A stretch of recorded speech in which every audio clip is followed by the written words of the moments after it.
Good afternoon, everyone. My name is Brittany Ehrman, and I am live at Living Grace Church in Linwood, Illinois, where a presentation just concluded that was geared towards a youth program that will happen in the future. Now, someone who presented the program, who plays a very significant role in this program, is Deborah Radford, who is a teacher. How are you? I'm doing well. Okay, so tell me a little bit about this program. So the program is a fine arts, sports, and vocation academy, and it's a two-part program. So we have a school year-long program where after school we will offer tutoring, homework help, and also enrichment programs for students who may be done with their homework and need extra help, or the student who is ahead and just needs some enrichment to push them to the next level. And then we also have a summer component that's 11 weeks long, and that is the sports, the fine arts, the vocational training that we will offer our youth in this community. Okay, most definitely. And in references to gun violence and things happening outside of the church, how can this benefit them? Well, of course, as we see, the students that are in school, they need some place to go. So when they get home and they're without supervision, what is there for them to do? Either get on social media and do things that maybe they shouldn't be doing or spend too much time there, or the gangs get them and they're on the streets and they're struggling to find productive things to do outside of the school hours. And so that's where we come in. This program is designed to give them a place to be that is not just a babysitter, but it's a place where they can get some training that will help them with practical life skills, and that's what we are providing for them. Absolutely, and it doesn't not necessarily help that, but it also helps your career field down the road. So you can talk a little bit about that. Yes, also. definitely. So with fine arts, if you have your student that is geared more towards languages or even the arts and drama and acting, that student wants something that is geared towards them, or the student that loves sports, of course,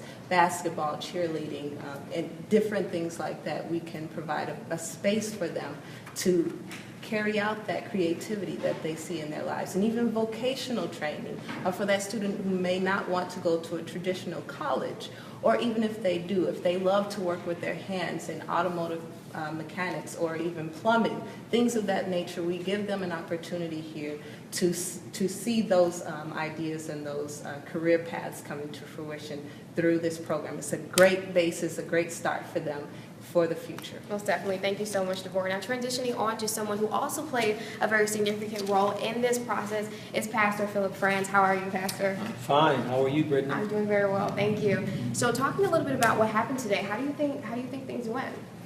Well, I think it went very well. I think anytime that you engage the parents into something that will be wholesome for their children, and not just their children, but for the community at large, it's always good.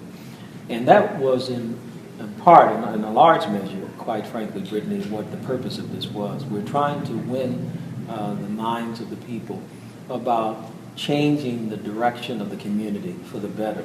And it can't happen until you get mind share. And so that's what we're really trying to do, was engage the people by, first of all, defining the problem as we saw it, but not trying to be too close-minded by saying, this is the only way we see it. We need to get your input. And so it did. It brought about all kinds of creative thought. And then, of course, the young people got involved. And most importantly, they filled out forms saying this is what they want to do to contribute. Absolutely. And in references to businesses in the community, how will they get involved? Well, that's a big piece of it, because most businesses have an item on their balance sheet called goodwill. They really want to make a difference in the community in which they're part of. Not only is it good for their image, but it also strengthens their view as an entity that's more than just trying to make money. They want to be part of the solution of the community at large. And so most businesses want to give back to the community. And we're simply one avenue by which we know they want to contribute. And have, by the way, because this program is not a new program. It's just a revived and reinvigorated one. We've done it before in the years past, but now, because we have more resources, we'll be able to do a better job. Okay, and to be able to do something where it will benefit the youth in a positive way, how does that make you feel? Oh, tremendous, because all of my children are grown. They're all grown, and thank God my wife has done such a fine job with them. I want to be able to see a lot of the young people receive the very benefits that I believe my children have. And I think it takes more of us who have been, who've had some degree of success with our families to even give more back because we live in a different world. My children didn't grow up with the pervasiveness of gun violence. My children didn't grow up with the pervasiveness of the drug culture. It's gotten to a point where it's at epidemic rates. I mean, we all know even now, just issues of heroin is becoming a predominant plague in the continental United States. And so I'm saying to you that it's incumbent upon us as parents and me as a pastor to give back, to make a difference for these young people. They need that. In fact, they deserve it. And where do we go from here as far as a timeline? When can we see the program starting, or do we have more planning to do? A lot more planning. We'll see execution around the June timeframe in 2017. That's for the summer component. In the September timeframe for the all-year-round component. That starts in September, right after Labor Day, and it will go on through May of 2018. And so why we're focusing now so much on it with the community is we're trying to win not only the minds of the community, but the participation of the community, because the program is designed for the community. It is not exclusively for Living Grace Church.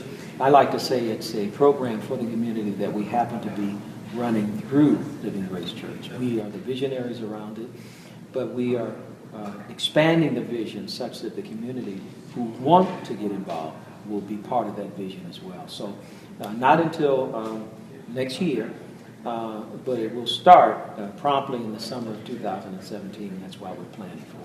All right. Well, I'm sure everybody will be looking forward to that. Thank you so much, Mr. France. Thank you very much. All right. So if you guys were not able to make it out to this community meeting and you would like more information on the matter, please contact Living Grace Church at 708-895-5690. Reporting live from Living Grace Church in Linwood, Illinois, I'm Brittany Ehrman.